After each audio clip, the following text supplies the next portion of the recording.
Британские ученые доказали, что чих– это маленький оргазм.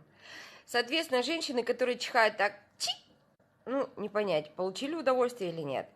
Больше всего везет тем, которые чихают, как крокодилы, так, чихи. То есть там все понятно, скорее всего, все у них чудесно. Не повезло тем, кто чихает так, ой, передумала. Соответственно, в плане удовольствия то же самое.